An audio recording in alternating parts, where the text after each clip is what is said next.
लिखो if the whole set of data, if the whole चले लिख, if the whole set of data, if the whole set of data is divided into equal parts, if the whole set of data is divided into equal parts, then there are points of division. There are points of division.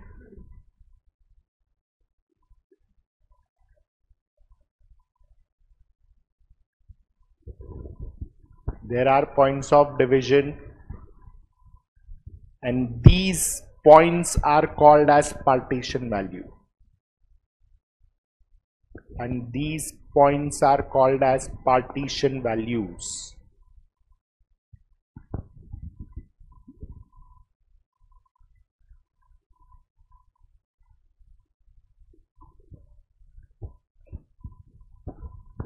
Following are the three types. Following are the three types.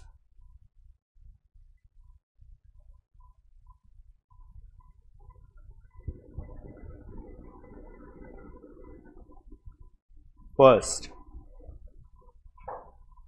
quartiles.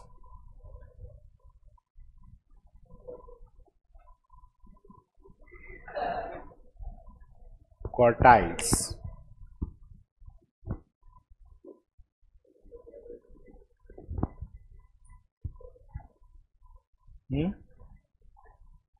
Monthly,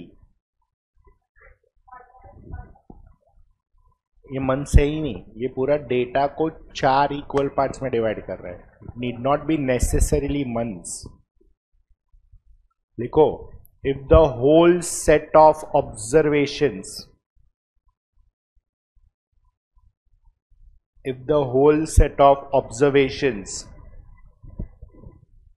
are divided into 4 equal parts,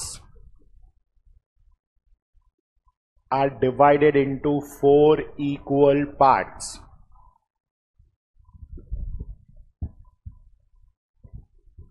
तो कितना points of division होएगा? 3 point of division. मतलब कैसे? अगर मेरा ये data है, मेरे को 2 इक्वल पार्ट करने का है, 2 टुकड़ा करने का है, तो मेरा एक ही पॉइंट होएगा. फिर अगर मेरे को 3 टुकड़ा करने का है, तो मेरा 2 पॉइंट होएगा, तो 3 टुकड़ा होएगा. सिमिलरली अगर मुझे 4 टुकड़ा करना है, तो कितना पॉइंट्स रहेगा?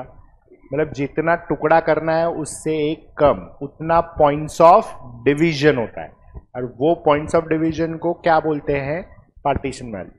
तो यहां पे हमने क्या लिखा है? If the whole set of data is divided into 4 equal parts, then there are 3 points of division. Then there are 3 points of division.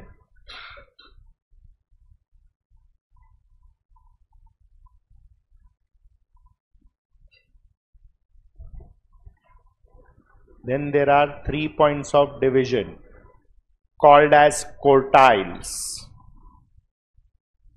Called as quartiles. It is denoted by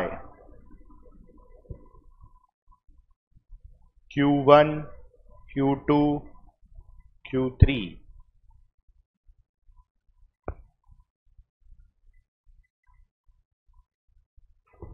clear? अभी ऐसा लिखो. Now listen to this carefully. ये पूरा data होता है. For example, इसका मैं 3 टुकड़ा कर रहा हूँ, सॉरी 4 टुकड़ा, तो there are 3 points of division. तो ये कंपल्सरीली Q1 होएगा, ये Q2 होएगा, ये Q3 होएगा. Q1 का नाम है, you call it as first quartile or lower quartile. दो नाम है. Q3 आएगा थर्ड क्वार्टाइल और अपर क्वार्टाइल, और Q2 आएगा सेकेंड क्वार्टाइल और दूसरा नाम है इसका median. Is that clear? Now अगर मैंने पूरा डेटा को 4 टुकड़ा किया है तो हर एक टुकड़ा कितना परसेंट रहेगा? तो ये 25%, ये 25%, ये 25% और ये 25%। तो अगर मुझे ये पूछना है या ये बताना है कि Q1 क्या है, तो Q1 ऐसा पॉइंट है जिसके नीचे 25% डेटा है, लोवेस्ट 25%, क्योंकि ये हमेशा कौन सा ऑर्डर में रहेगा? असेंडिंग ऑर्डर में रहेगा, तो छोटे से बड़ा रहेगा हमेशा। दिस इज लोवेस्ट 25% और हाईएस्ट 75%। Q2 ऐसा पॉइंट है जिसके नीचे 50% और ऊपर भी 50%, इसलिए उसको मीडियन बोलते हैं, मिडल ऑब्जर्वेशन।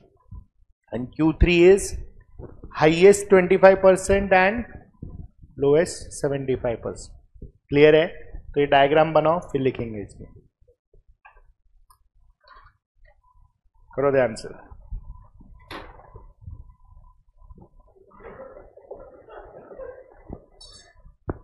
हुआ? लिख के हुआ? तो नोट करके लिखो। फर्स्ट पॉइंट नोट करके लिखो। First point, each part contains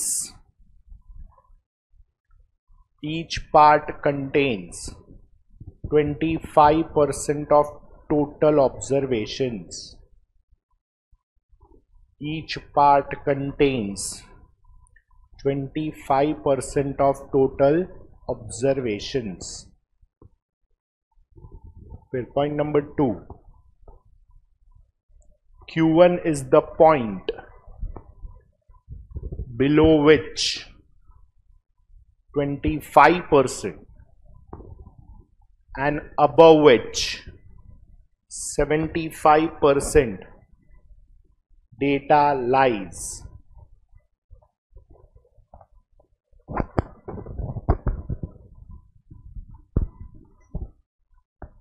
Clear? फिर next line में Q2 is the point below and above which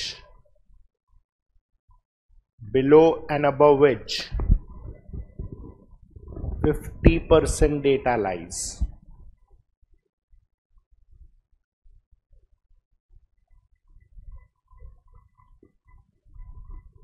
Q3 is the point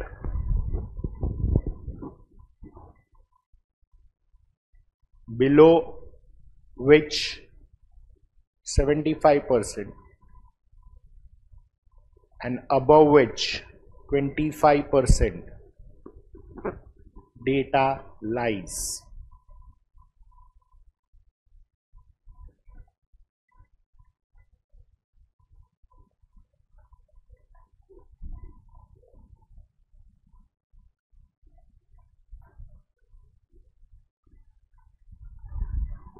clear है ना? चलो नेक्स्ट पॉइंट नंबर,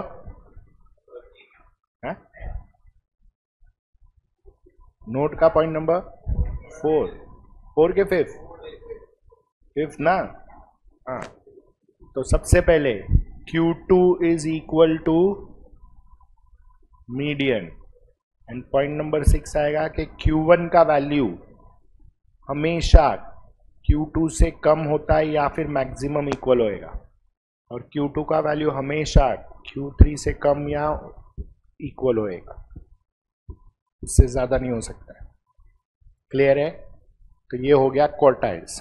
अभी सेकेंड पार्ट में लिखेंगे डेसाइल्स। सेकेंड पार्ट में भी right deciles.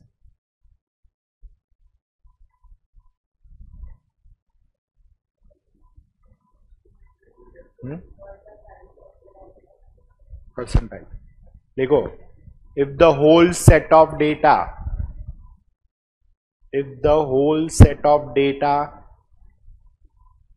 is divided into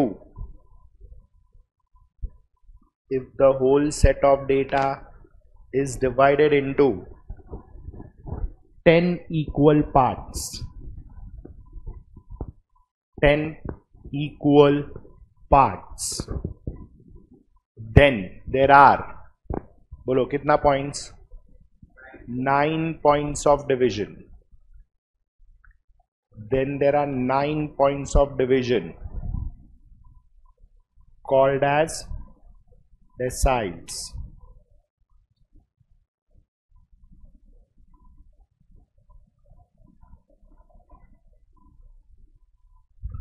Is that clear?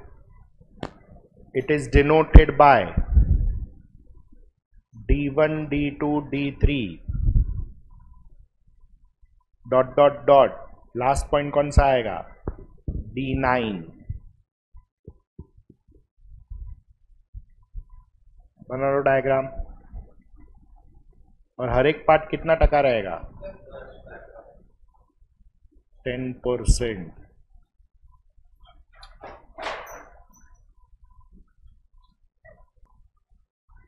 Each part contains 10% of total observations. Note का first point. Each part contains 10% of total observations.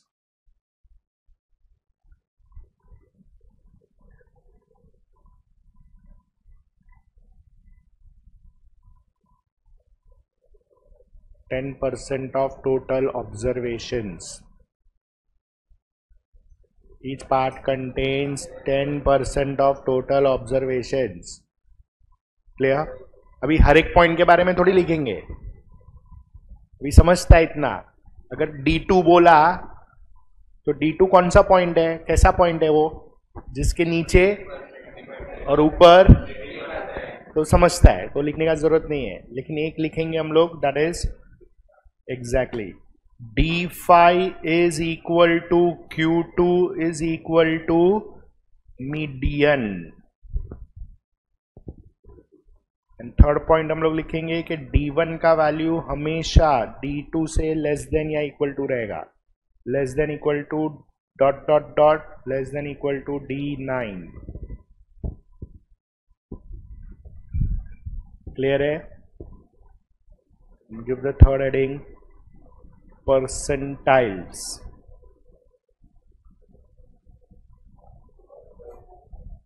Percentiles. If the whole set of data, if the whole set of data is divided into 100 equal parts, is divided into 100 equal parts, then there are 99 points of division.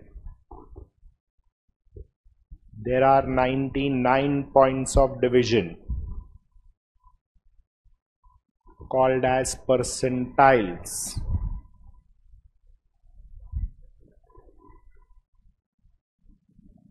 It is denoted by P1, P2, P3 dot dot dot. Last point कौन सा आएगा? P99.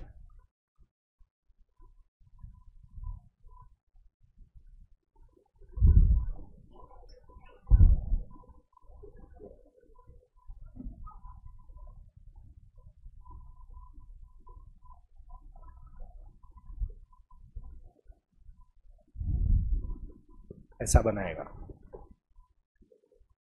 चलो, हर एक part कितना टका? 1%. Every part is 1% of the total data.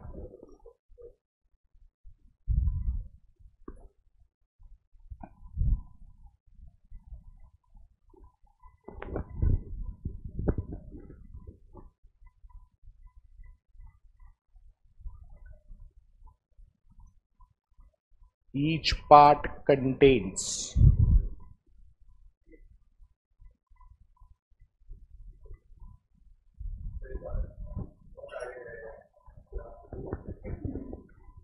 हुआ. Each part contains 1% of total observations. Each part contains 1% of total observations.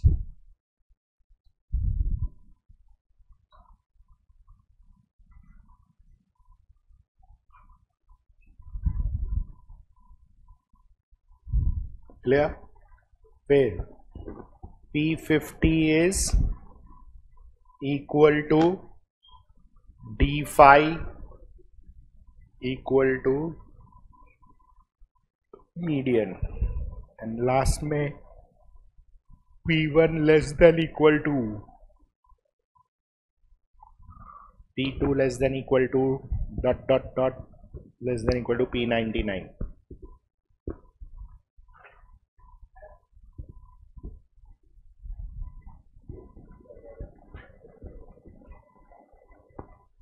Clear? हाँ ना, चलो. So we have covered basically total 4 concepts. One is arithmetic mean, second is mode, third is partition values including median भी ले लिया अभी मैंने. Is that clear? और हमने weighted mean भी अलग से लिखा हुआ है ना. अभी खाली median का heading दो, हम लोग करेंगे पार्टीशन वैल्यू के हिसाब से ही, लेकिन मीडियन का हेडिंग देके थियरी लिख के रखो. Median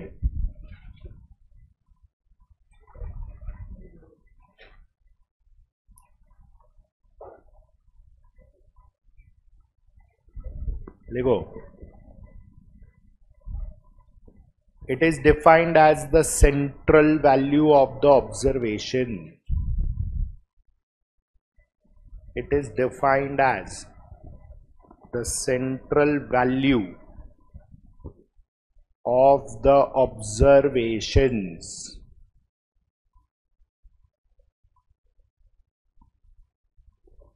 Full stop. It divides the data into 2 equal parts.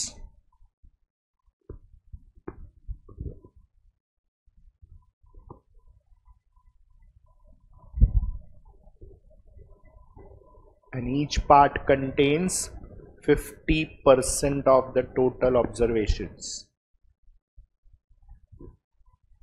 Each part contains 50% of the total observations.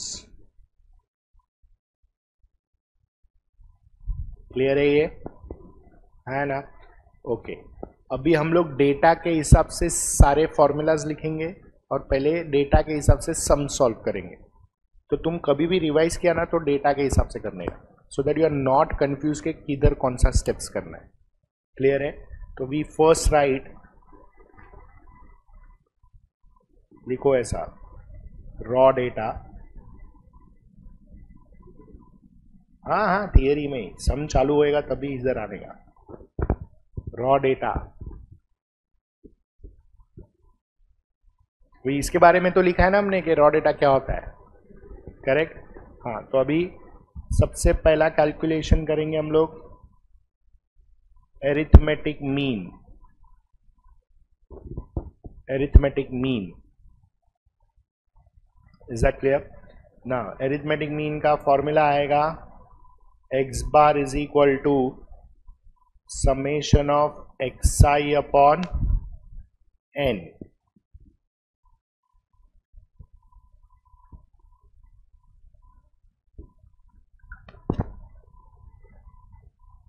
Clear? मतलब तुमको करना क्या है, टोटल अपॉन नंबर. लेकिन बहुत सारी इंफॉर्मेशन ऐसी है जो हमेशा एक्स बार कैलकुलेट करने को नहीं बोलेगा. एक्स बार दिया रहेगा, एन दिया रहेगा, तो हमको टोटल कैलकुलेट करना पड़ेगा. तो इसमें से ही बनता है total of all observation is x bar into n. Is that clear?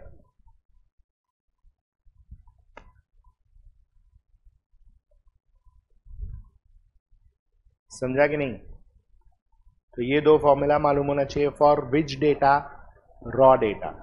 अभी second calculation, normally we should do median, लेकिन हम लोग लिखेंगे मोड, क्योंकि हमने लाइन में मोड लिखा है पहले। मोड का फॉर्मूला विच इज MO। तो रॉ डेटा में कैसे देखते हैं हम लोग मोड? इंडिविजुअल वैल्यूज दिया रहेगा तो मोड कैसे देखते हैं हम लोग? जो ज्यादा बार रिपीट होता है वो मोड। तो we write like this, observation repeating maximum time, observation repeating maximum time is mode. Clear? चलो नेक्स्ट। अभी मोड हो गया, अभी रॉ डेटा में हम लोग क्या कैलकुलेट करेगा? सबसे पहले partition values, partition values bracket में लिखो QI DI PI, that is quartiles, deciles and percentiles। अभी स्टेप 1, सबके लिए steps are same. Step 1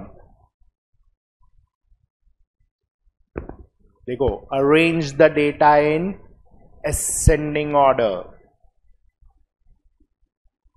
arrange the data in ascending order। फिर स्टेप 2, ascending order मालूम है ना क्या होता है? क्या होता है? छोटे से बड़ा। फिर कैलकुलेट n, n मतलब नंबर ऑफ ऑब्जर्वेशंस, या यू से इट एज वैल्यूज। फिर step 3, calculate required partition value using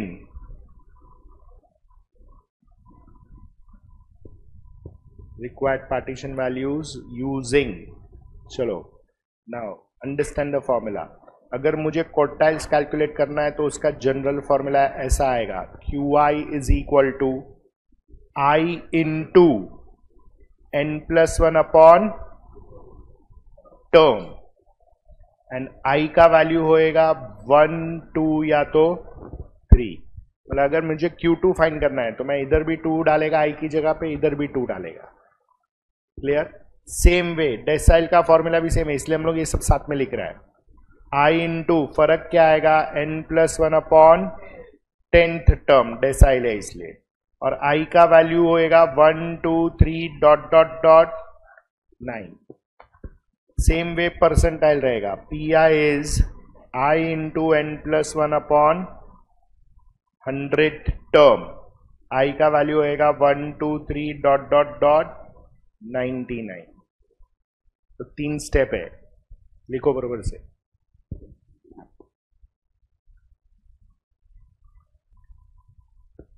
लिखा ना सब लोग ने? अभी चेक करो ना। सबसे पहले नोट, उसमें फर्स्ट पॉइंट, अभी समझो हमको क्वार्टाइल्स कैलकुलेट करना है और n का वैल्यू लेटेस्ट से 11 है, तो ये होएगा 11 + 1 12/4, 3 इंटू, सपोज थर्ड क्वार्टाइल कर रहा है तो 3 इंटू 3, 9th टर्म। तो 9th टर्म मतलब वैल्यू 9, 9 टर्म किसका लेगा? असेंडिंग ऑर्डर का, क्वेश्चन का नहीं। क्लियर है? तो लिखो, गड़बड़ हो जाता है कभी कभी, गाय गाय में हम लोग क्वेश्चन का ले लेते हैं और वो आंसर भी मैच हो जाएगा ऑप्शन में, तो ये गड़बड़ होता है। तो लिखो नोट करके, the term value will be decided according to, the term value will be decided according to ascending order according to ascending order. Is that clear? Sure? Fair. Example 1. If n is 11, comma, then Q3 is equal to question mark. मतलब हमको Q3 calculate करना है. तो formula आएगा Q3 is 3 into 11 plus 1 upon 4th term.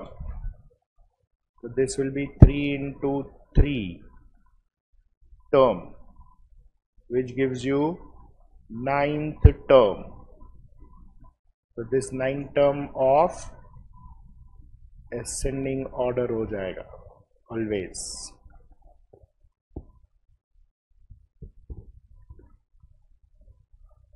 Clear? Okay. Now example number 2. This is very important. Mark करके रखो. If n is 12, then Q3 is question mark. अगर n ही 12 है तो Q3 क्या आएगा? 3 into 12 plus 1 upon 4th term. तो ये आएगा 3 into 3.25th term. चेक करो. 12 plus 1 is 13. 13 upon 4 is 3.25 into 3. मतलब ये हो जाएगा 9.75th term. राउंड अप नहीं कर सकता है. तो कभी भी डेसिमल में टर्म वैल्यू है ना, रॉ डेटा में, ये हम लोग किसके लिए लिख रहा है? Raw data. तो इसको स्प्लिट करने का 9.75 को स्प्लिट करो. मतलब कैन आई से 9th टर्म तक तो है, प्लस डेसिमल पार्ट क्या होएगा? 0. अभी 9.75 कौन सा दो टर्म के बीच में है? 9th and 10th. तो ये जो डेसिमल पार्ट है उसको मल्टीप्लाई करने का bye 10th minus 9th term. मतलब ये जो डिफरेंस आएगा ना टर्म का, उससे डेसिमल पार्ट मल्टीप्लाई करने का. This is the way decimal term value calculation होएगा. क्लियर है? करो ध्यान से.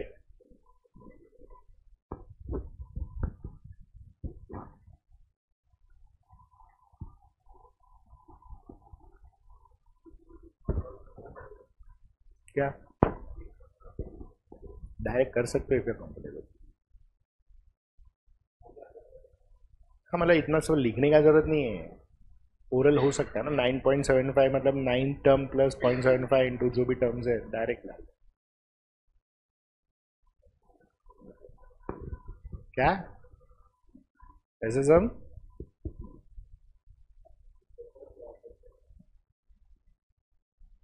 तू डाउट मत कर मेरे पे, आता है मेरे को. चलो हुआ, ये क्लियर है? हाँ है ना?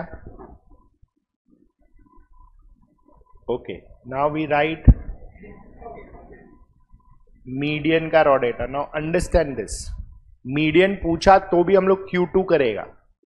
Steps remains same. लेकिन कभी कभी वो लोग मीडियन का थियोरेटिकल फॉर्मूला लाता है, पूछता है. तो हम लोग सिर्फ फॉर्मूला लिख रहे हैं. रॉ डेटा में मीडियन का फॉर्मूला क्या है? नहीं तो स्टेप 1 इज सेम. क्या? ascending order. Step 2 is calculate n, that is number of observations. तो लिख दो. चलो स्टेप वाइज लिख दो. Step 1 is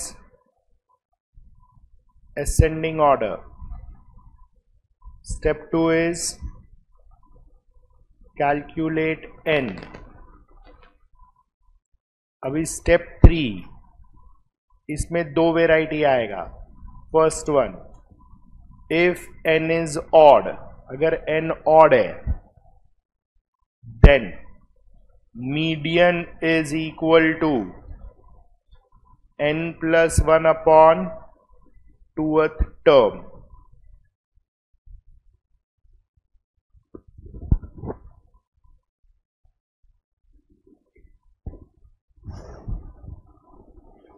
clear? और सेकेंड आएगा if n is even, then median is क्या आएगा? नहीं, इसमें ऐसा करने का, देखो n/2th term plus n/2 plus 1th term, दोनों टर्म को ऐड करके डिवाइड बाय 2। तो ये फॉर्मूला वो लोग पूछता है, तो कैन आई से अपॉन 2 किया, मतलब बेसिकली वो लोग बोल रहा है average of middle two terms, average of middle two terms, that is what they are asking, average of middle two terms.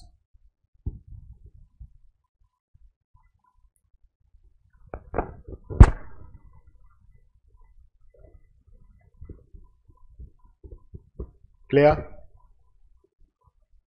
है ना?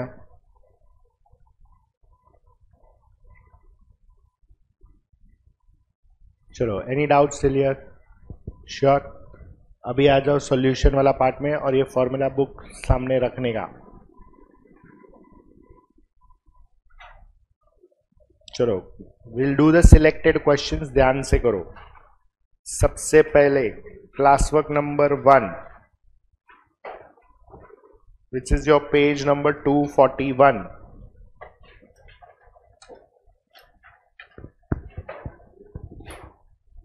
मिला?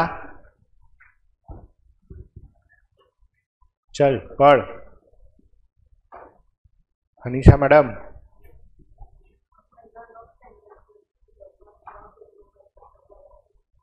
अभी ये थियरी एमसीक्यू है। measures of central tendency for a given set of observation measures out of the given option, कौन सा option है? Check करो एक एक पढ़ के।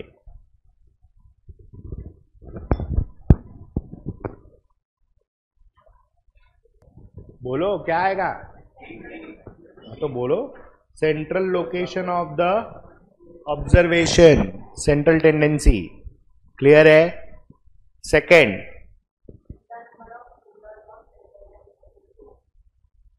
कौन सा 2? चेक कर। हाँ, 3 है, मीन, मीडियन एंड मोड। फिर next 3 types, AM, GM and HM। Next,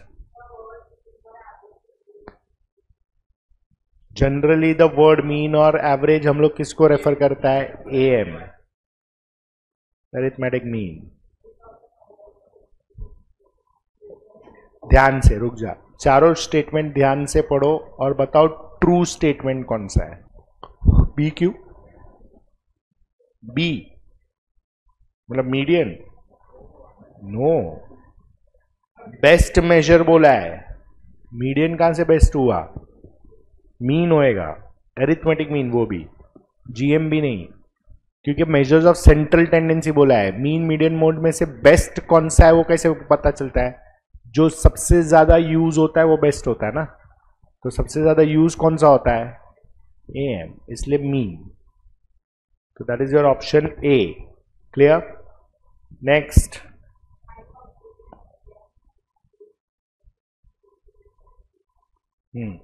पहले तो वाइल कंप्यूटिंग, कंप्यूटिंग मतलब कैलकुलेटिंग। क्या कैलकुलेट कर रहा है? AM। कहां से कर रहा है? Group frequency distribution, group data. अभी हमने लिखा ही नहीं है ग्रुप डेटा के बारे में। क्लियर है? तो ये MCQ अटेम्प्ट नहीं होएगा फिलहाल, तो पेंडिंग रखो, इट्स ओके। फिर नेक्स्ट,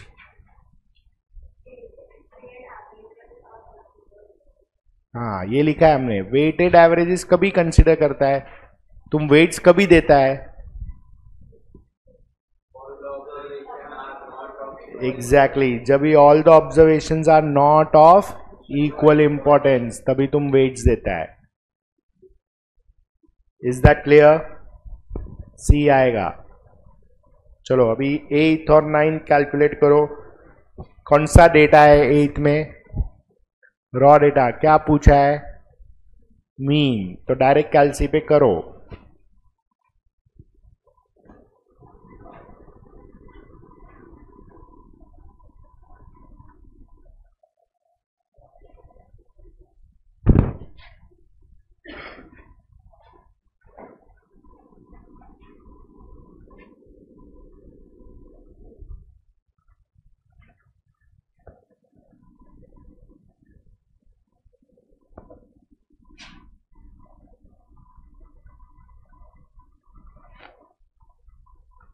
कितना आ रहा है समेशन एक्स आई टोटल?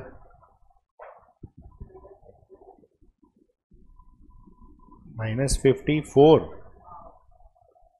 और n 10 वैल्यूज है तो x बार होएगा समेशन एक्स आई अपॉन n -54/10 तो एक डेसिमल डॉट आ जाएगा -5.4।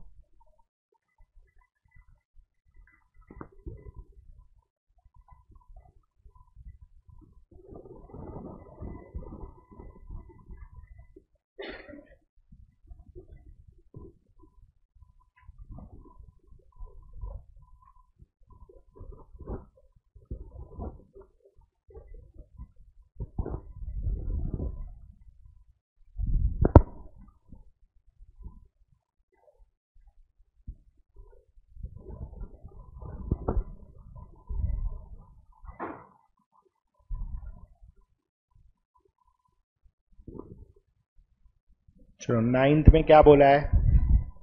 Mean of 4, 3, 6, x 20 is 8, find x। मतलब मीन दे दिया है, x बार इज 8 और नंबर ऑफ ऑब्जर्वेशंस कितना है 5। तो समेशन एक्स आई निकालो, सब नंबर्स को ऐड करो, 33 प्लस x, तो भी डाल दो फॉर्मूला में। तो summation x i is equal to x bar into n, 33 plus x 8 into 5, 33 plus x is 40, x is 40 minus 33, x का वैल्यू कितना 7। मतलब मैं वो सेकेंड फॉर्मूला डाल रहा हूं, summation x i is equal to n into x bar या x bar into n।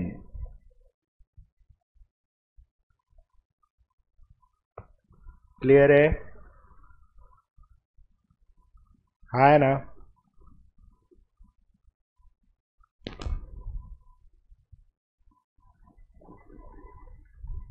समझा कि नहीं? Any doubts? चलो नेक्स्ट 10, 11, 12 मार्क करो, it's a good question.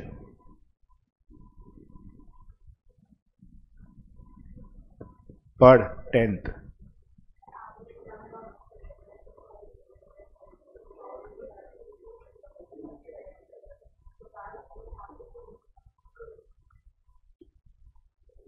Okay, 4 inning का एवरेज स्कोर कितना है? मतलब x बार इज 32 और n इज 4, तो ये समेशन एक्स आई मिलेगा which is n into x bar 4 into 32 is equal to 128। Clear? फिर अभी वो बोलता है कि उसका एवरेज कितना होना चाहिए 50। कितना इनिंग्स में?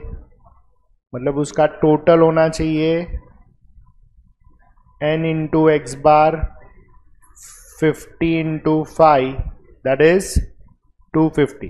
तो 4 इनिंग का टोटल, 4 मैच का टोटल 128 और 5 मैच का टोटल 250। तो 5th मैच का स्कोर क्या होना चाहिए उसका? 5th मैच का score will be 250 minus 128 which is 122।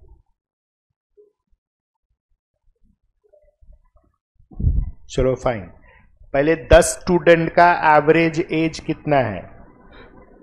मतलब n is 10, x bar is 20, तो 10 स्टूडेंट का टोटल एज आ जाएगा n into x bar that is 10 into 20 which is 200। अभी वो बोल क्या रहा है? Average age increase by 2 years when 2 new students join the group. तो अभी नंबर ऑफ स्टूडेंट्स कितना हो गया 10 प्लस 2 विच इज 12 और एवरेज कितना बढ़ गया 20 था पहले, अभी 2 से एवरेज बढ़ गया तो 22 हो गया। तो टोटल ऑफ 12 स्टूडेंट्स आएगा n into x bar which is 22 into 12 and that is 264। 4 है ना। ये 12 स्टूडेंट्स का टोटल है और 10 स्टूडेंट का टोटल कितना है 200। तो डिफरेंस जो भी है वो क्या आएगा 2 न्यू स्टूडेंट्स टोटल आएगा। 2 new students total, which is 264 minus 200 and that is 64।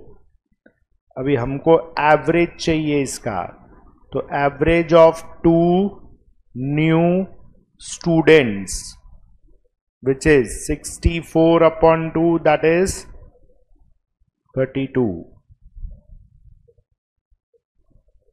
तो सबसे पहले क्या दिया वो लोग ने, फर्स्ट लाइन बोलता है 15 स्टूडेंट का एवरेज एज 15 साल है, तो 15 स्टूडेंट का टोटल क्या होएगा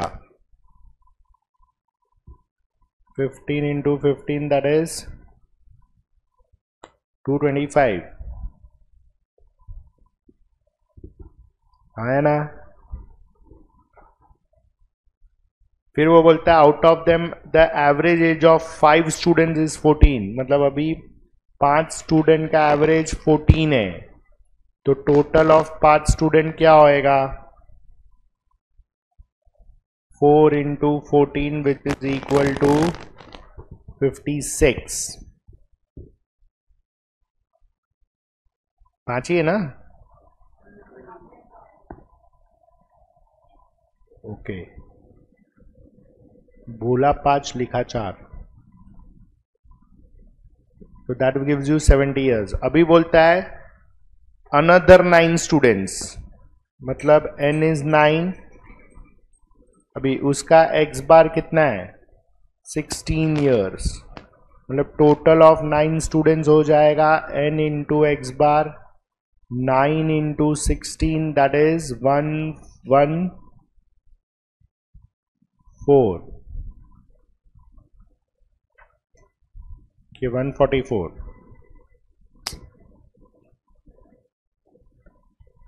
144 बराबर है। अभी ये 5 और 9 टोटल कितना स्टूडेंट हो गया 14, अपने पास कितना टोटल था 15, तो अपने को 15 स्टूडेंट का एज चाहिए, तो एज ऑफ 15th स्टूडेंट, तो 15 स्टूडेंट का टोटल एज था 225, उसमें से 5 14 साल वाला एज 14 एवरेज ईयर्स वाला माइनस करो एंड 9 16 साल वाला एज माइनस करो 16 एवरेज वाला, तो ये हो जाएगा 225 माइनस 70 माइनस 144 कितना, तो 11 is the age of 15th student. Clear है, चलो एनी डाउट्स इन दिस, समझ में आया, ओके। क्वेश्चन नंबर 15,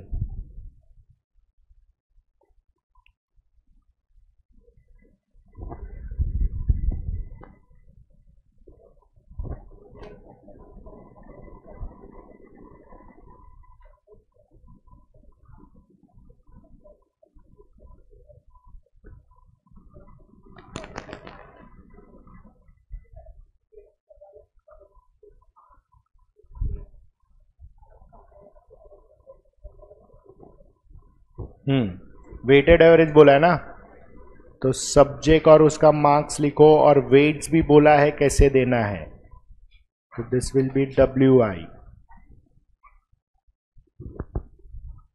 डायरेक्ट कर सकते हो, you can.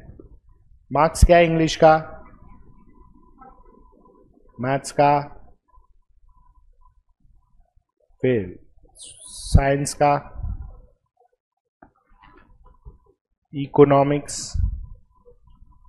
And political science. चलो ये परसेंटेज में है 53। अभी इंग्लिश और मैथ्स को डबल वेट देना है, बाकी सबको सिंगल सिंगल, तो this will give you total 7, और ये weights into marks W into M, तो ये आएगा 92, ये आएगा 134, 72, 58, 53। करो total.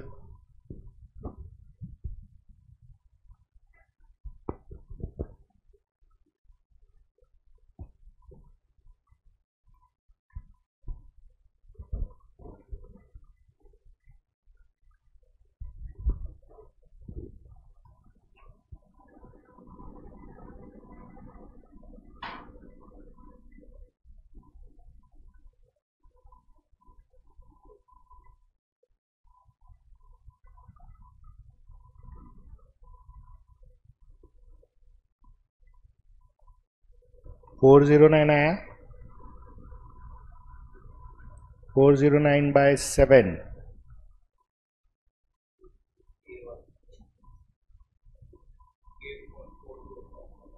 58.428, which is approximately as per option 58.43. चलो, तो this is your weighted AM.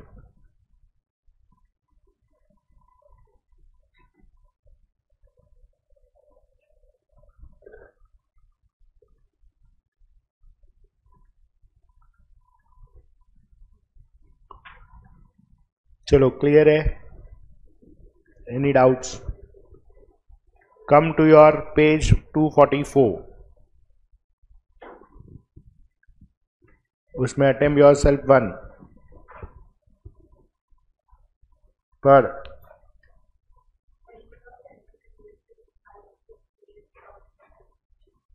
central value, second location bracket में central value,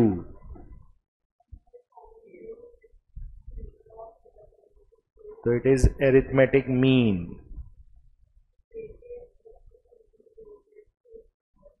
correct. Weighted AM is always related to frequency.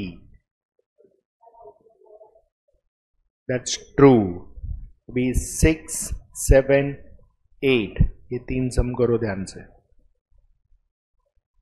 फिर 11 भी करेगा, लास्ट विल बी 11। 6, 7, 8, 11 शुरू करो।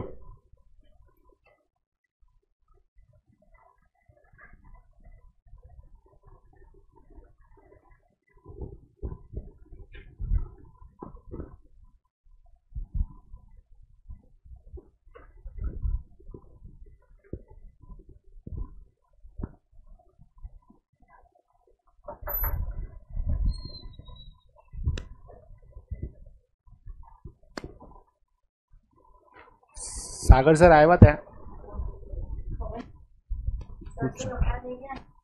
શું થઈ ગયું? શું બેકઅપ? તો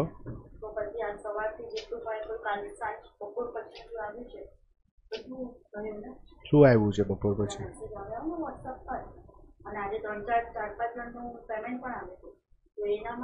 4-5 જણનું પેમેન્ટ પાછું કોઈને મોકલે? કોનું હતું મને કેમ ખબર પડે? હું કેવી રીતે કહું એને? એ ગયાનું હતું એના પપ્પાને કીધું મોકલે, બીજા બધાને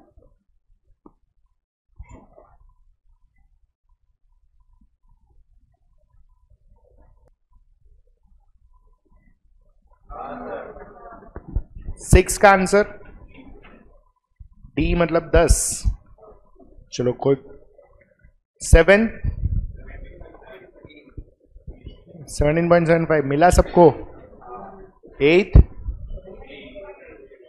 73.8 एंड 11th 83 पॉइंट। पक्का ना? चलो come to your page 247 class work 2।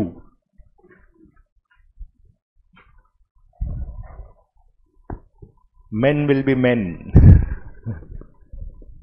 चल पढ़।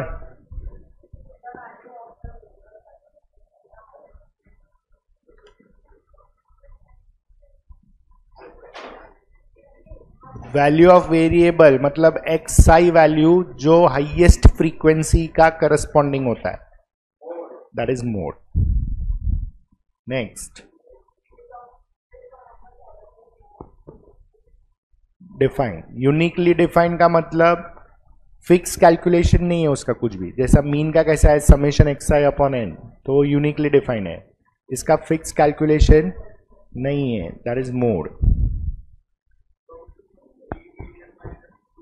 वो एम्पिरिकल रिलेशन है, रिलेशन बिटवीन मीन मोड और मोड है. Mode is not uniquely defined. पर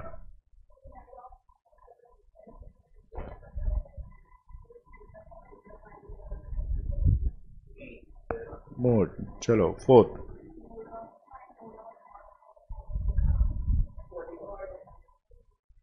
क्यों? ओके. Next fifth.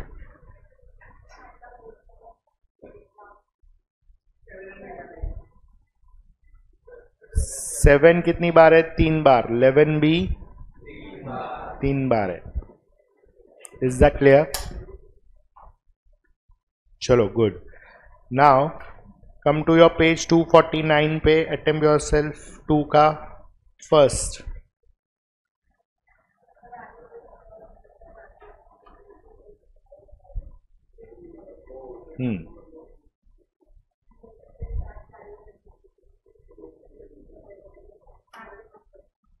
एक ही एक्टिव पैसिव वॉइस में दिया हुआ है एमसीक्यू.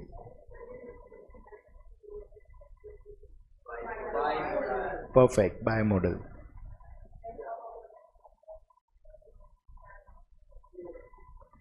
अगर सबका फ्रीक्वेंसी सेम है तो मोड नहीं हो सकता है.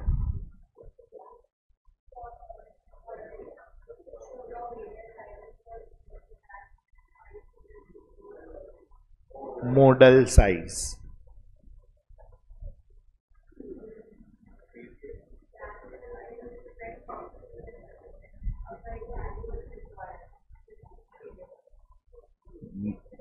Mode is used when the most frequently occurring value is required. मतलब xi का वो वैल्यू मोड है जिसका फ्रीक्वेंसी सबसे ज्यादा है. That is discrete data. xi and fi column discrete data. हाँ करो. मोड क्या आएगा इसमें? 18 ज्यादा बार रिपीट हो रहा है.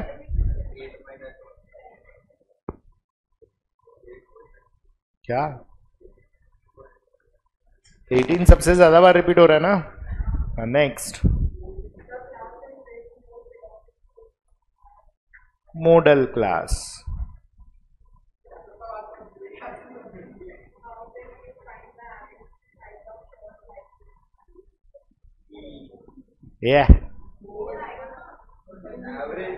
साइज.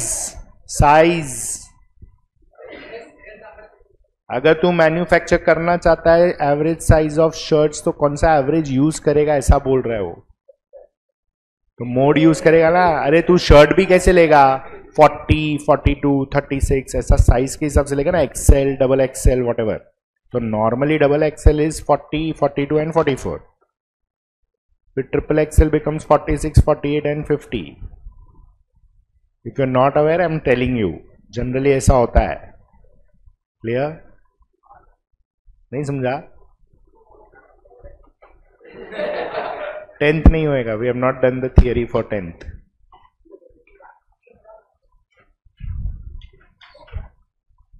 अरे क्या हो गया? चलो चुप रहे. ये टॉपिक को और 1 हफ्ता जाएगा कम से कम.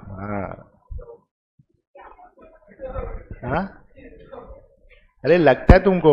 मेरे को क्या, मैं भगाएगा, मेरे को कोई प्रॉब्लम नहीं है. फिर थियरी तुमको ही नहीं आएगा, मेरे को नहीं बोलना बाद में.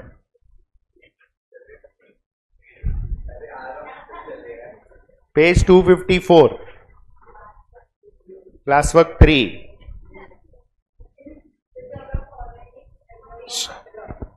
वो पढ़ रही है. हाँ पढ़.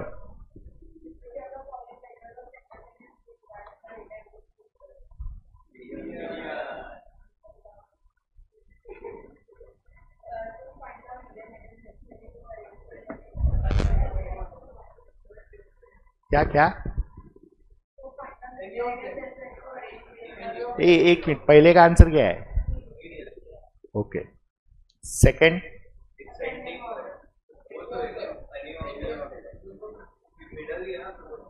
अरे एक मिनट, नॉर्मली अपना प्रोसीजर क्या है? ascending order always, but you can always do it in descending order also.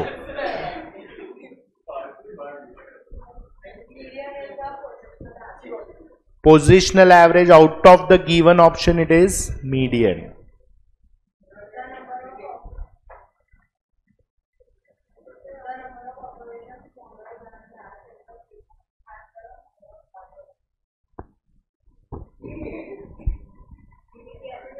क्यों? क्योंकि इसके नीचे भी 50% है, इसके नीचे भी, ऊपर भी 50% है, इसलिए मीडियन। चलो फिफ्थ करो, विच डेटा इट इज। तो रॉ डेटा में सबसे पहला स्टेप क्या है? एसेंडिंग ऑर्डर सीधा अरेंज करो, और कितना वैल्यूज है? ये 7 वैल्यू है, n इज 7, तो सीधा मीडियन का फॉर्मूला ऑड वाला डालो।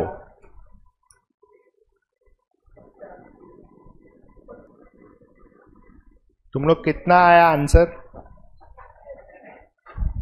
सबको मिला 50? श्योर? मतलब फोर्थ टर्म ना असेंडिंग ऑर्डर का। हाँ, अभी 6 कैसे करेगा? Out of 10 students 3 students failed in examination and marks of remaining 7 students are given. अपने को median marks of all 10 students बोला है, तो जब भी तुम असेंडिंग ऑर्डर बना रहा है ना, तो पहला 3 डैश छोड़ने का, क्योंकि पहले 3 स्टूडेंट को मार्क्स वैसे भी कम है, फेल हुए वो, तो जो गिवन मार्क्स है उससे कम ही है उनको, और बाकी 7 अभी असेंडिंग ऑर्डर बनाओ।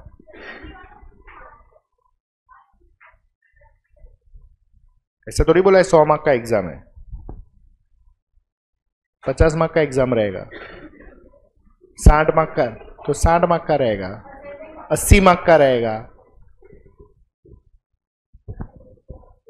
असेंडिंग हुआ, अभी टोटल n इज 10, अभी ये इवन है, इवन, तो मीडियन कैसे निकलेगा इवन में? मतलब 10/2 प्लस 10/2 प्लस 1 जो भी है डिवाइड बाय 2, मतलब ये 5th term plus 6th term divide by 2। अभी असेंडिंग ऑर्डर का 5th टर्म और 6th टर्म ऐड कर, डिवाइड बाय 2 कर, हो गया। हाँ ऑब्वियसली ये 10 इससे ही गिना है ना। वो लोग ने देख क्या पूछा है, क्वेश्चन को अंडरलाइन करो, median marks of all 10 students चाहिए उन लोग को, तो ये मीडियन में गिनना ही है ना, मतलब ये फर्स्ट सेकेंड थर्ड, फिर वैल्यू 4 से मिलेगा तुमको। 5th टर्म क्या है? और 6th ये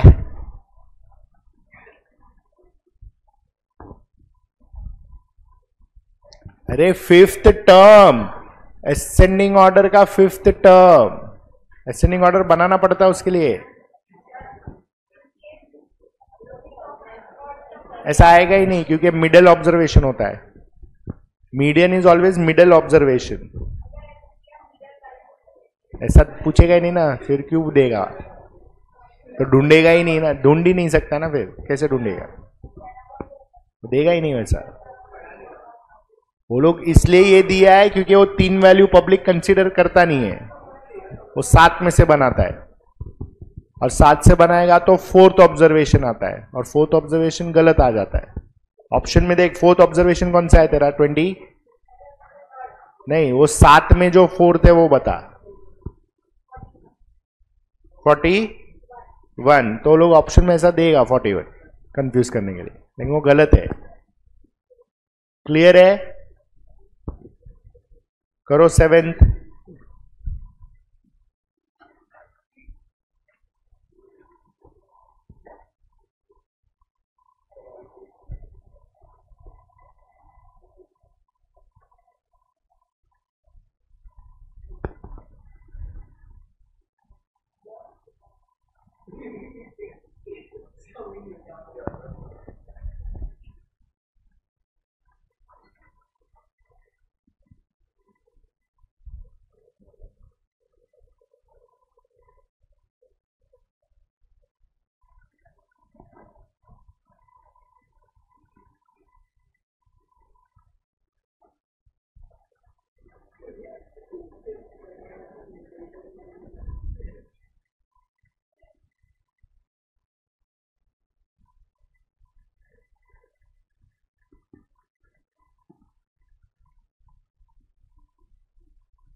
શું કરે છે આ લોકો? તો મારા પર જ ભડકવાનું ખાલી, એમ થોડી હોય. ક્યારેક એ લોકો પર ભડક તો મને ખબર પડે. आया 7 कितना 9.5 and what about 8? 8 करो.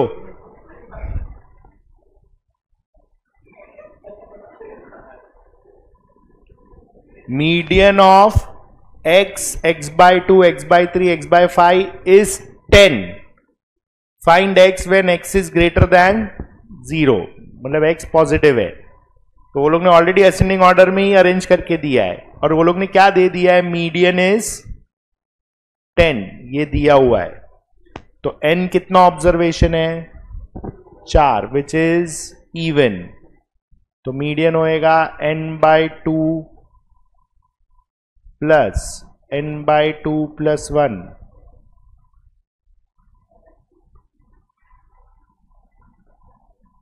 The whole upon 2 is equal to 10.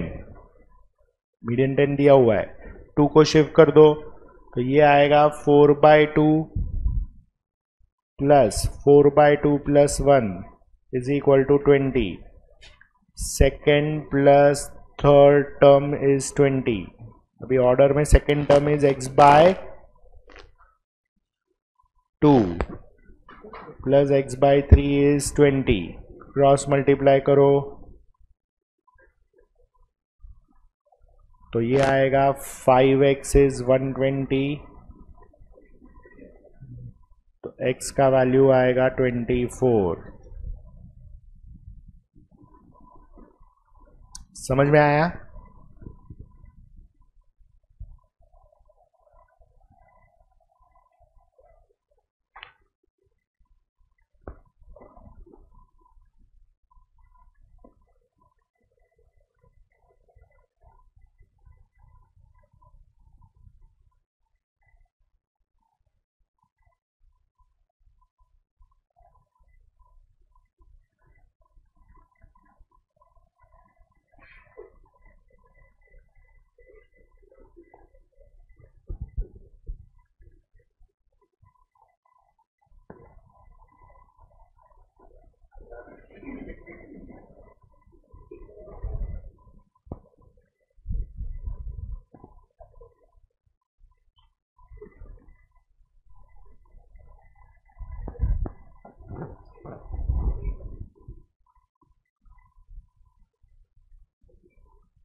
ये हुआ ये कैलकुलेशन सबका हुआ?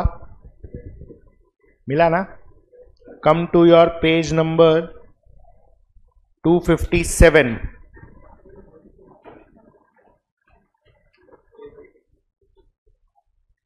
Page 257 sorry 256. उसमें सबसे पहले क्वेश्चन नंबर 23.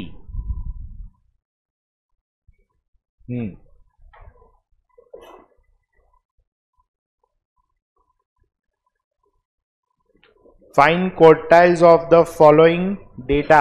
डेटा कौन सा पैटर्न में है? रॉ. अच्छा, कौन सा क्वार्टाइल्स बोला है?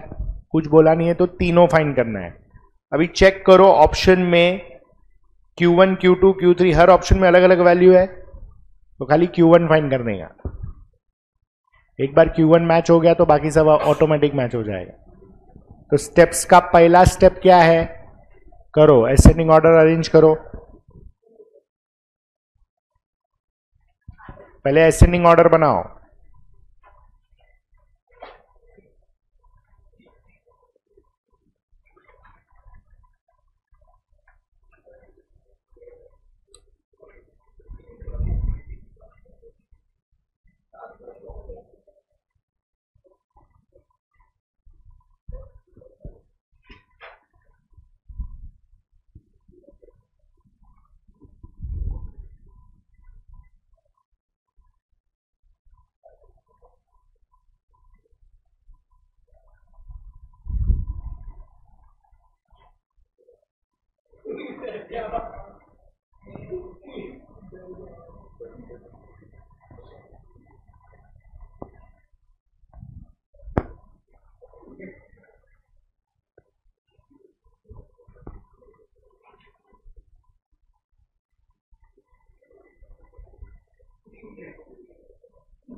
कितना है n 11। तो Q1 आएगा तुम्हारा थर्ड टर्म। असेंडिंग ऑर्डर में थर्ड टर्म क्या है, 4 है। असेंडिंग ऑर्डर बनाया कि बनाया ही नहीं? हाँ, तो असेंडिंग ऑर्डर में थर्ड टर्म इज 4, तो Q1 इज 4। वे कौन सा ऑप्शन में Q1 4 है? एक ही ऑप्शन में, दैट इज योर आंसर। हो गया। अगर चेक करना है तो चेक करो। अगर Q1 तुम्हारा थर्ड टर्म है तो Q2 हो जाएगा सिक्स्थ टर्म, 2 into 3। तो चेक करो, सिक्स टर्म देखो 6 है क्या, और फिर Q3 हो जाएगा नाइन्थ टर्म। 9 टर्म इज 9, हाँ है ना? क्लियर? मिला कि नहीं? अरे हूं मत करो। चलो अभी पेज 257 पे first, Which of the following is a measure of central value? अरे सेंट्रल वैल्यू बोला है, मीडियन है। Second, middle most value is always median. फिर third, 50% of actual values will be below and 50% will be above median. Same fourth है, half of the numbers in an ordered set have values less than median and half of the number will be greater than median. मतलब दोनों blank में median आएगा। Fifth, in an arranged series of n observations, n being an odd number, median is the value of n plus 1 the whole upon 2th term, that is C। तो ऐसा options पूछता है वो लोग, इसलिए हमने मीडियन को अलग से लिखा है वापस। क्लियर है? चलो गुड। नाउ पेज 258 पे क्वेश्चन नंबर नहीं 11।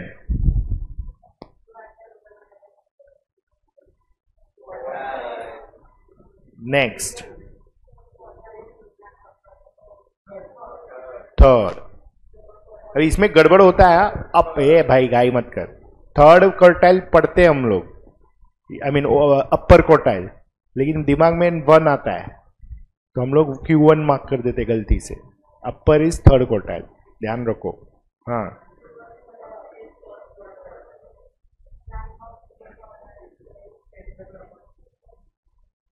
To into n plus 1 upon 4 होता है, लेकिन वो है नहीं, 2 और 4 कैंसिल कर दिया वो लोग ने। फर्स्ट क्वार्टाइल बोला है ना, सेकेंड क्वार्टाइल। तो सेकेंड क्वार्टाइल का फॉर्मूला, रैंक मतलब position, 2 into n plus 1 upon 4th term होता है, लेकिन 2 1s are 2 2s are 4, इसलिए n प्लस 1 अपॉन 2 कर दिया है। तो that is option A. 3n+1/4।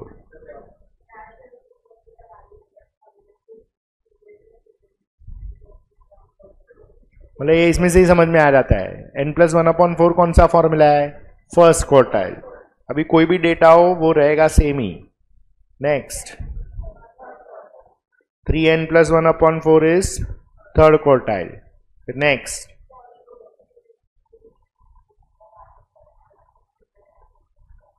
Again n/4 है तो फर्स्ट क्वार्टाइल।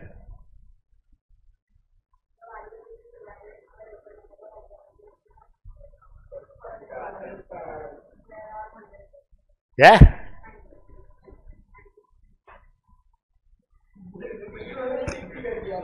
100 equal parts तो 99 percentiles.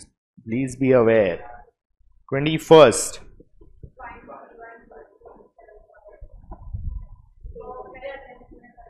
हाँ करो करो करो, स्टार्ट डूइंग। कर चल कर। 21 22 दोनों होएगा।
तो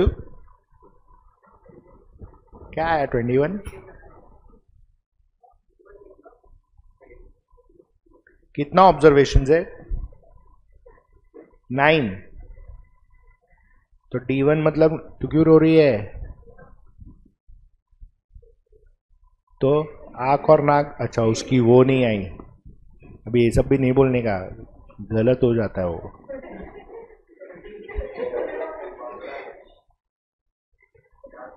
आंख और नाक दोनों से पानी निकल रहा है उसका।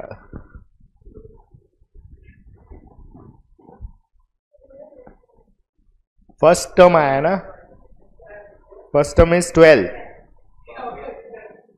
और 22 में कितना टर्म्स है? n कितना है? n in 10, तो 8 डेसाइल मतलब 8.8 टर्म्स आएगा। तो 8th term plus, I hope everybody is, D8 is 8 into 10 plus 1 upon 10th term. So this is 8 into 1.1. So this is 8.8th term. तो डेसिमल वाला पार्ट अलग करो। 8th term plus 0.8 into 9th minus 8th. Is that clear?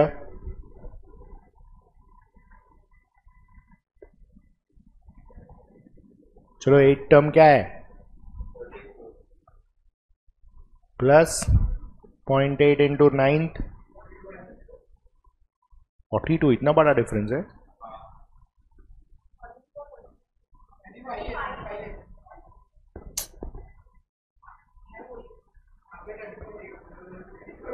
उसने 34 बोला। ऐसा निकल गया, ऐसा थोड़ी होता। 35 है।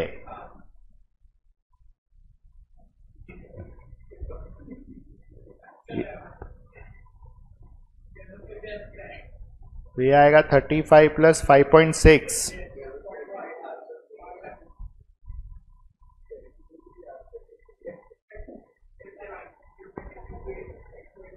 कुछ भी करता है।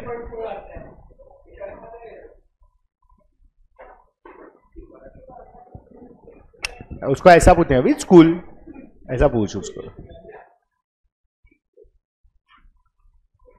चलो क्लियर है, ये हुआ है सबका, समझ में आया है ना? चलो that finishes of your raw data का फुल। सिर्फ रॉ डेटा हुआ है अभी तक, अभी थियरी में आओ। तू बुक बंद मत कर।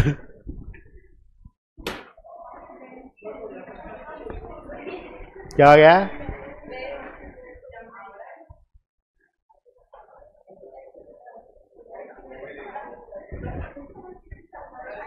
हाँ जे थियरी वगैरह समझी देता सर।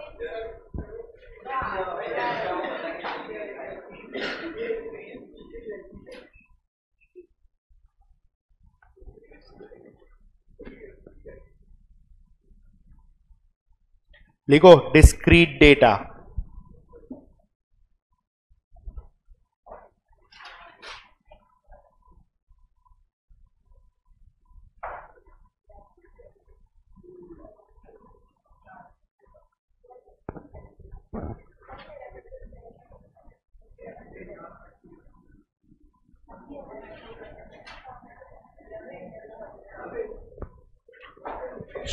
डिस्क्रीट डेटा, उसमें first will be M. M कैसे कैलकुलेट करेगा? तो स्टेप नंबर 1, सबसे पहले प्रिपेयर xi,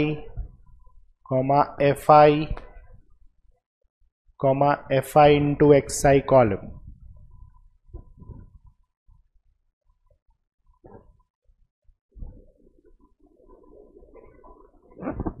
क्या हो गया? ये 3 कॉलम हम लोग बनाएगा। Second, you will calculate summation fi, total of fi column and क्या, हाँ ये स्टेप 2, ये सेकेंड स्टेप, 2 कॉलम का टोटल करेगा। और थर्ड में formula x bar is summation fi xi upon summation fi।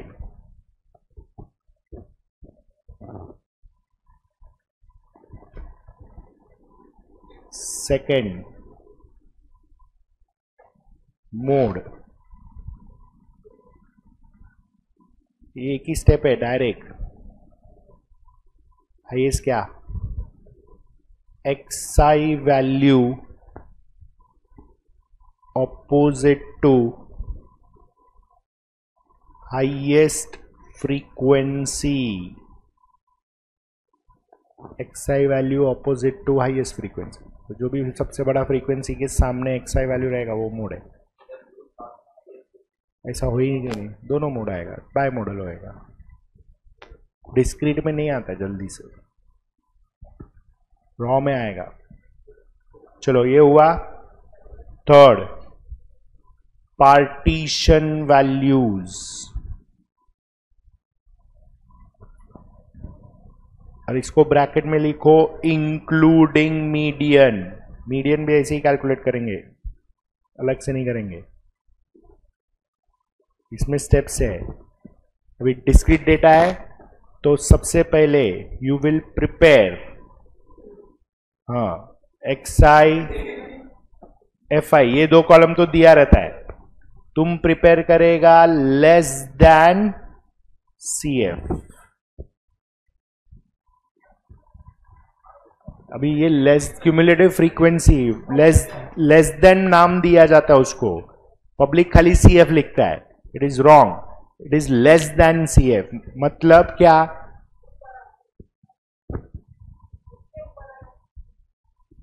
पहले ऊपर वाला बोला, फिर बोला इसके ऊपर वाला है।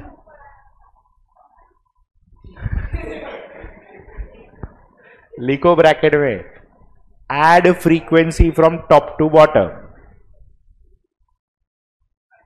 Add frequency from top to bottom.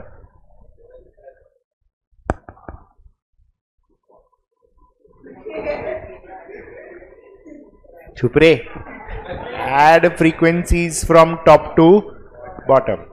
फिर हाँ ठीक है. हाँ हाँ. Calculate n is equal to summation fi. That's your second step.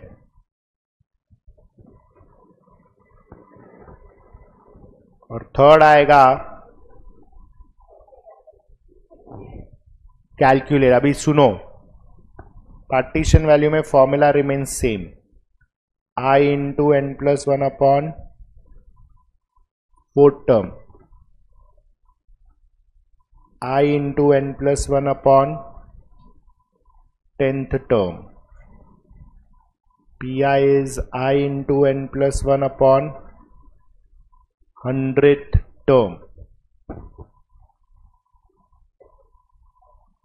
Is that clear?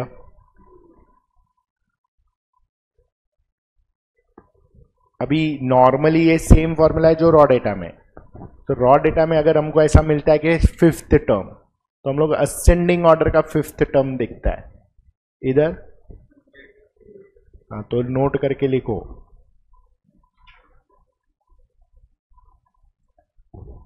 The term value will be decided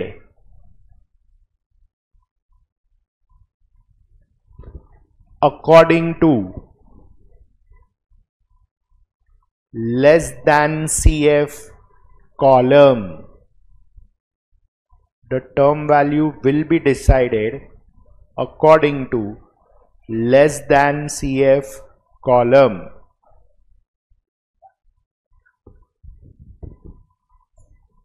क्या हो गया? कौन सा? नो, चालू किया है तुझे अभी दिख रहा है. हाँ तो चालू होता है.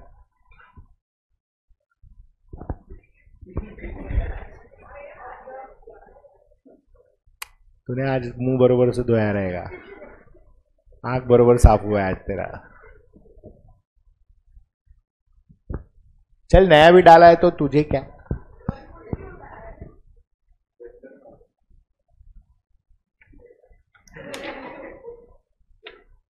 चलो लिखो, क्या लिखा? एज पर C less than CF column, full stop. Continue करो. We need to check. हाँ हाँ कंटिन्यू. कैसे करेगा वो किधर लिखा? खाली ये बोला कि इसके कॉलम के हिसाब से करो, लेकिन कैसे करने का? हाँ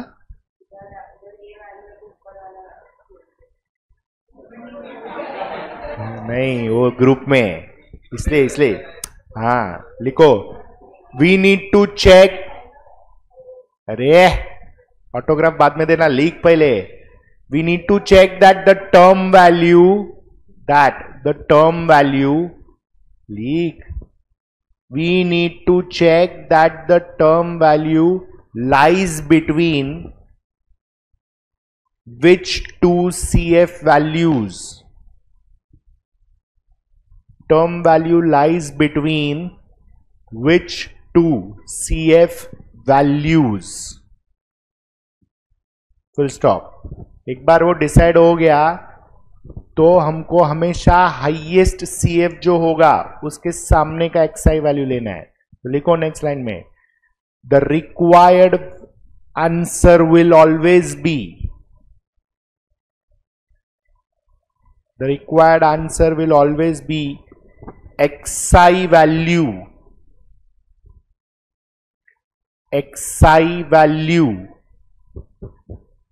corresponding to highest CF of comparison. Highest CF of comparison.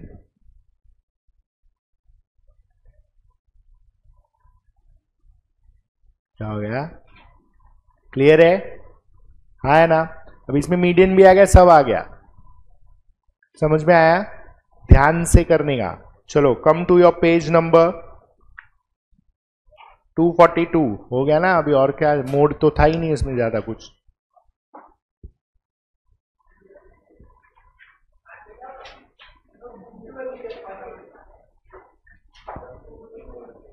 Page 242 पे 13th सम,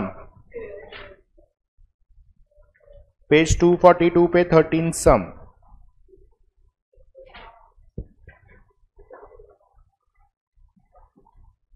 थर्टींथ क्वेश्चन,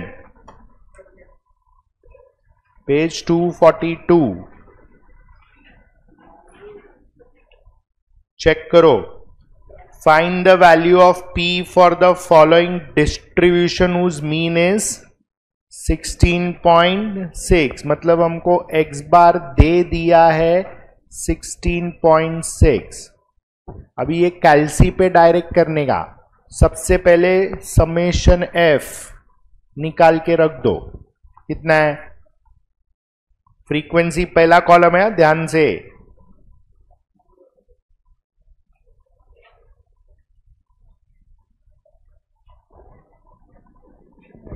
हंड्रेड है। हाँ, अभी तुमको क्या चाहिए? समेशन एफ आई इंटू, तो अभी देखो कैसे करने का, जो हमने मैथमेटिक्स ऑफ फाइनेंस में किया है, m प्लस करके ऐड करो। मतलब पहला तुम कैलसी पे करेगा 12 इंटू 8 m प्लस, फिर आएगा 16 इंटू 12 m प्लस, फिर 20 इंटू 15 m प्लस। अभी नेक्स्ट वाला नहीं करेगा, क्यों? दोनों नंबर नहीं है उसमें, तो दोनों नंबर जिधर है वो करो। तो 24 और p छोड़ दो, फिर आएगा 16 into 20 m plus, 8 into 25 m plus, 4 into 30 m plus, और MRC प्रेस करो। कितना दिख रहा है? 1228 नंबर्स का टोटल हो गया। और हमने छोड़ा कौन सा था? तो ये ऐड होएगा प्लस 24 इंटू पी। ये समझ में आया ये? यस और नो? तो x bar is summation F I into x I upon summation F I. 16.6 is 1228 plus 24p upon 100, तो 1660 हो जाएगा। 100 शिफ्ट होएगा तो ये आएगा 24p is 1660 minus 1228, that is 432। तो p होएगा 432 by 24, that is 18।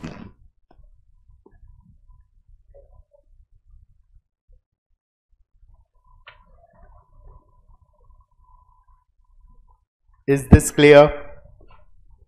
तो ये कैलसी पे डायरेक्ट करने का। मिसिंग वैल्यू था तो भी आता है, खाली नंबर्स को कैलसी पे डालने का, जो दोनों नंबर रहेगा वो। क्लियर? और ये मैन्युअली लिखने का, तो फिर कर दो। नाउ पेज 245 पे 9th सम पूरा कैलसी पे होएगा। सबसे पहले फ्रीक्वेंसी का टोटल चेक कर लेने का।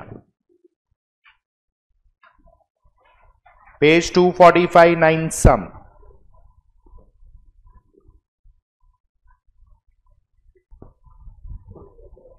हुआ? क्यों? 10 इंटू 5, पहले फ्रीक्वेंसी का टोटल किया। फ्रीक्वेंसी मतलब कौन सा column? Marks is XI. 5 student को 10 मार्क मिला है, तो स्टूडेंट इज फ्रीक्वेंसी।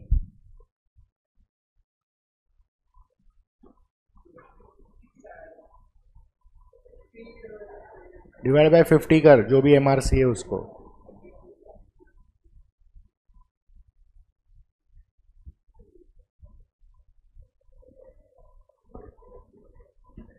समझा? समझा मार्क्स किसको बोलते हैं और फ्रीक्वेंसी किसको?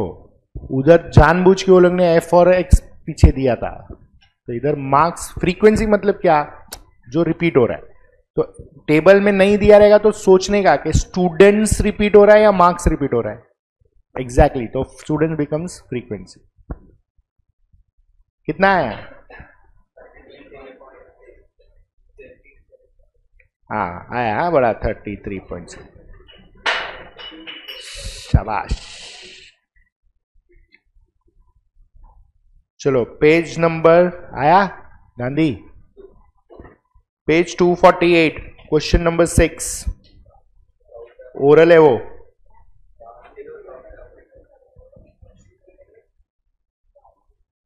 Page 246 sorry 248 sixth question direct है वो। Page 248 sixth question. Dead so is the value. Highest frequency is 25 workers, उसका जो xi वैल्यू है वो तुम्हारा मोड है, तो 25 के सामने उसको सम नहीं मिल रहा है। 248 पे sixth question.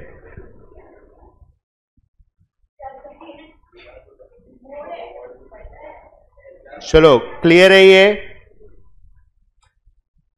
Now next come to your page 255। ये हूं वाले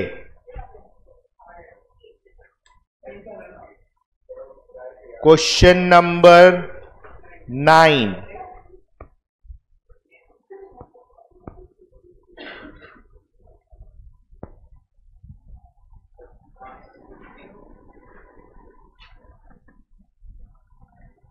चलो 9th क्वेश्चन कैसे करेंगे? हाँ मतलब find the median for the following distribution. Marks का कॉलम है और स्टूडेंट्स का कॉलम है। मार्क्स का column is your xi, students का कॉलम इज योर fi। तुम्हारा फर्स्ट स्टेप है you have to prepare less than cf column. तो भरो पहले 40, 45, 50, 55 and 60 is your marks column. Frequency है 12, 17, 20, 16, 14। अभी जिसको नहीं मालूम है सुनो, फ्रीक्वेंसी को ऐड करेगा तो 12 से चालू करेगा। 12 plus 17, 29 plus 20, 49 plus 16 is 65 and this plus 14 is 79। ये जो वैल्यू है वो ही इधर टोटल होएगा, अलग से नहीं करने का। क्लियर है? अभी हमको क्या कैलकुलेट करना है? मीडियन। तो n is summation f and that is 79। Median का फॉर्मूला क्या होएगा? अरे n+1 अपॉन 2th टर्म, क्योंकि 79 इज ऑड। ऑड हो या इवन हो फॉर्मूला यही जाएगा डिस्क्रीट में, हमने वही लिखा है। तो ये हो जाएगा 79 + 1 upon 2th term, 40th term. अभी 40th टर्म चेक करो 40 कौन सा दो CF के बीच में है? कौन सा दो CF वैल्यू के बीच में है? 29 एंड इसके बीच में है। ये दोनों में बड़ा कौन सा? 49 बड़ा, उसके सामने जो xi वैल्यू है ये तुम्हारा मीडियन है। Is that clear? तो मीडियन इज 50। समझ में आया कैसे करने का? इसलिए xi के बीच में नहीं देखने का है, CF वाला वैल्यूज देखने का है।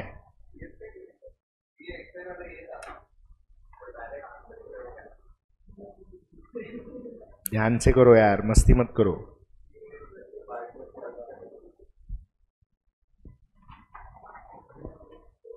चलो हुआ ये।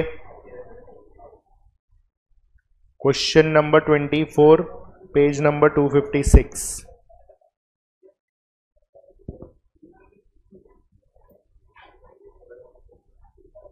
चौयार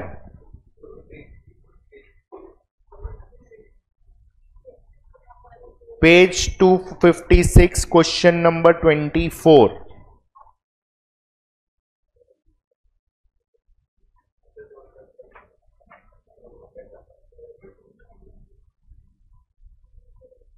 lower end upper quartile Q1 और Q3 कैलकुलेट करना है।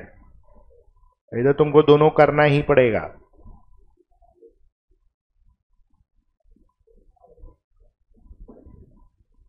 चलो करो, बनाओ table. Daily wages is your XI column, number of workers is your frequency column.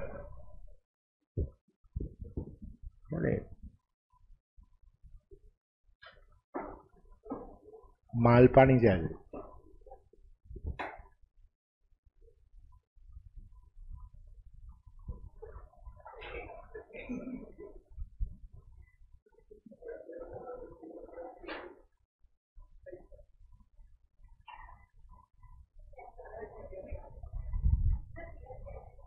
Obviously ना, डिस्क्रीट डेटा में क्वार्टाइल्स कैलकुलेट करेगा, मीडियन कैलकुलेट करेगा, डेसाइल कैलकुलेट करेगा, कुछ भी कर, स्टेप्स तो वही रहेगा।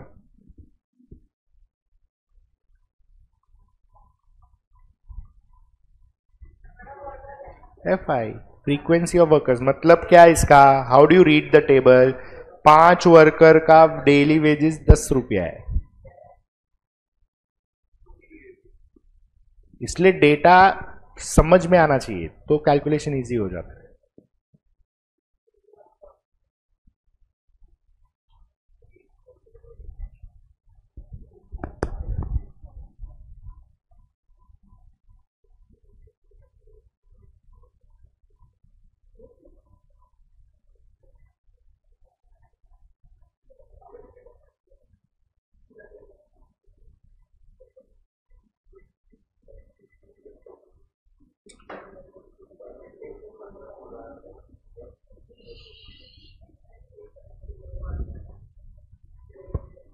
कितना आया फ्रीक्वेंसी का टोटल?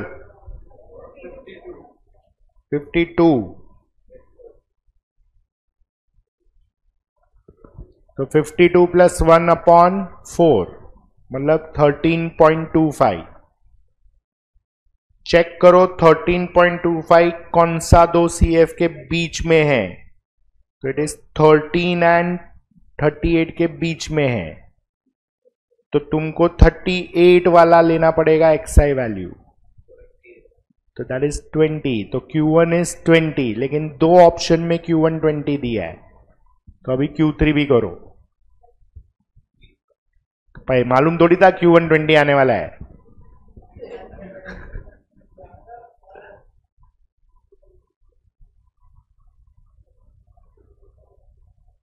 अच्छा Q3 कितना आएगा? 13.25 इंटू 3 मतलब 39.75। अभी 39.75 इज बिटवीन 38 एंड 44, तो 44 वाला CF के सामने XI 25। नो Q3 इज 25 मतलब आंसर इज D। समझ में आया? यस और नो? केशव श्योर ना? प्रथमेश चलो पेज नंबर 259 पे क्वेश्चन नंबर 23। पेज 259 पे क्वेश्चन 23 करो। चलो number of houses is frequency, there are 30।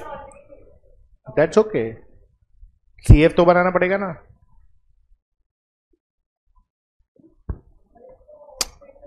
CF से डिसाइड होता है ना टर्म वैल्यू।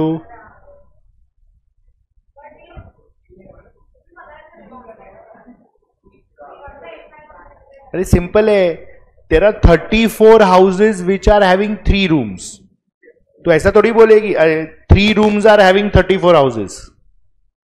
क्या बोलेगी तू?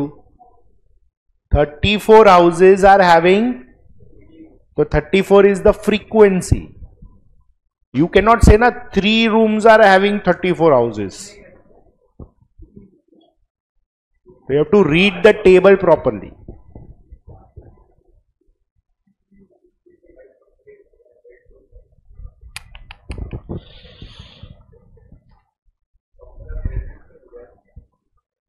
No, this is a classroom. We call it as room number 1, room number 2. It's not a bedroom.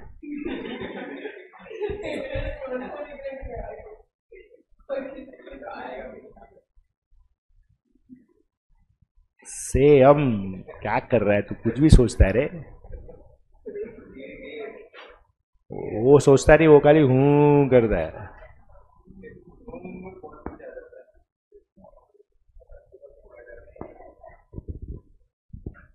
कितना आया? 1051 डिवाइड बाय 4. नहीं, डिवाइड बाय कितना? 10 और इंटू 5 ना, मतलब 2. 525.5 तो 4. D5 is 4 और D5 is 4 is in only one option, that is A. मिला कि नहीं मिला? बना बना लेस देन CF बना के नहीं तेरा? हाँ तो कर. 1050 टोटल तो आया ना, +1 अपॉन 10 ना, क्योंकि D5 बोला है, 4 नहीं. तो 5 इंटू 1050 प्लस 1 अपॉन 10, तो 1051 अपॉन 2. 5 और 1 10 कैंसिल हो जाएगा. कितना आया?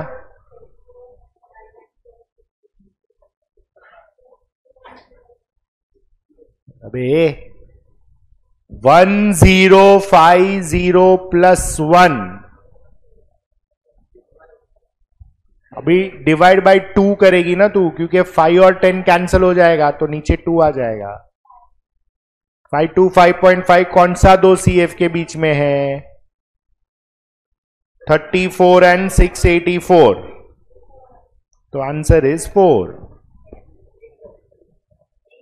और उसमें एक ही ऑप्शन ऐसा है. क्लियर है? चलो, now the last some 19th. तो डिस्क्रीट डेटा खत्म. हाँ ठीक है, चलो आज का लास्ट सम करेगा. 19 करो. Page number 256. 256.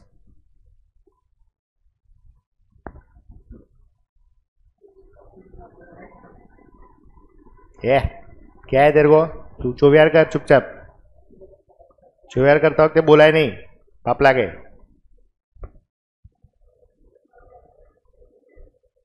तो करी मत.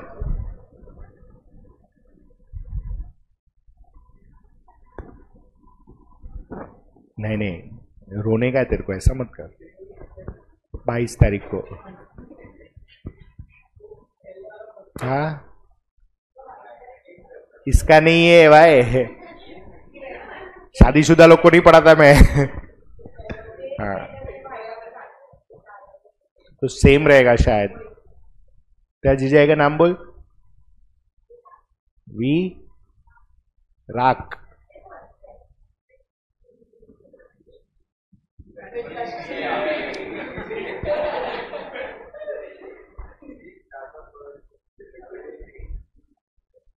चलो एनीवेज 19 करेंगे कैसे? पढ़ हनीशा, पढ़.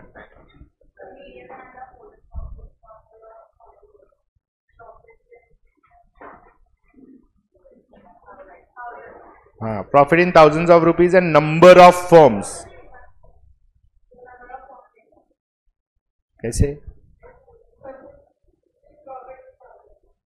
हाँ, तो मतलब फ्रीक्वेंसी 1000 है, 5000 प्रॉफिट 10 फर्म है.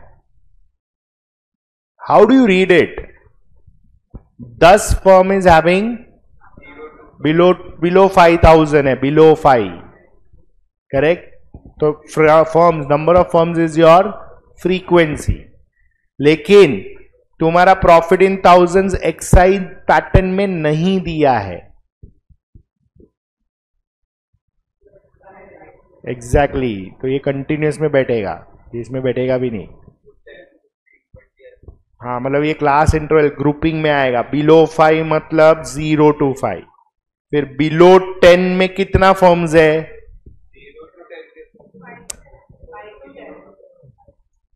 बिलो 10 इज 25 फॉर्म्स, जिसमें 10 फॉर्म्स ऑलरेडी बिलो 5 वाले हैं। तो you have to do the calculations properly. लेकिन ये कंटिन्यूस डेटा है, ये डिस्क्रीट में नहीं जाएगा।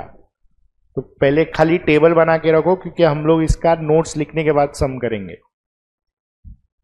तो पहला आएगा class interval. First class interval आएगा बिलो 5, फिर आएगा 5 to 10, फिर 10 to 15, 15 to 20 to 25, and finally आएगा 25 to 30। You have to read the data properly. अभी number of firm is your FI column,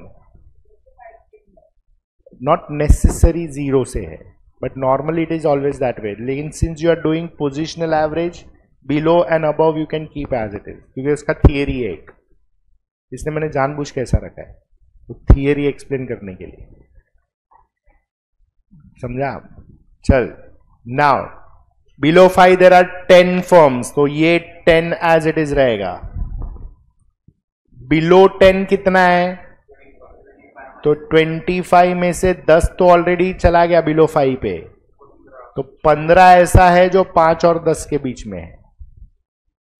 फिर 45 minus 25 is 20, 55 minus 45 is 10, 62 minus 55 is 7, and 65 minus 62 is 3। Clear? अभी less than CF बनाओ।